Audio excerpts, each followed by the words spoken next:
আজকে আমি যেকোনো গাছে জৈব পদ্ধতিতে মাটি তৈরি করা দেখাবো। কারণ অনেকে চায় যে আমি জৈব পদ্ধতিতে মাটি তৈরি করব, তো কি আমি সার দিতে পারি। তাই আজকে তোমাদের সামনে চলে এলাম।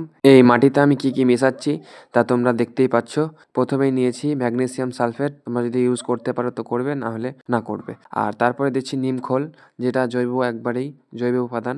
তারপর নিয়ে নিচ্ছি যেগুলো আমি দিই, শিংকুচি হাড়ের গুঁড়ো অবশ্যই, এগুলো জৈব উপাদান তাই আমি দিয়ে দিচ্ছি। শিংকুচি হাড়ের গুঁড়ো তোমরা আসলে মনে করো যে কি না কি, কিন্তু সেরকম কিছুই না। শিং মানে যেগুলো গরু, ছাগল, মোষ এগুলোর শিং পাওয়া যায়, সেই শিংয়ের কুচি। আর হাড়ের গুঁড়ো, হাড়ের যেগুলো প্রাণী জীবদেহ মরদেহ থেকে যে হাড়গুলো পাওয়া যায় সেই হাড়ের গুঁড়ো। আর এইদিকে টবের তলায় নিয়েছি যেগুলো শীতের গাছ মরে গেছে সেইগুলা। তারপরে আমি নিয়েছি কিছুটা ভার্মি কম্পোস্ট। ও তোমাদের তো আবার বলতে ভুলেই গিয়েছি, যে কোনো কিচেন কম্পোস্ট আমরা এখানে ব্যবহার করতে পারি। কিচেনে যে কোনো উচ্ছিষ্ট পদার্থ বা যেগুলো আমরা ফেলে দিই, যেমন অনেক সবজির খোসা, ডিমের খোসা আর অন্যান্য জিনিস, এগুলো সবই এই মাটির সঙ্গে মেশাতে পারি। তাহলে গাইস, ভিডিওটা আমি এখানেই শেষ করলাম। আরও নতুন নতুন ভিডিও পেতে অবশ্যই আমাকে সাপোর্ট করবে।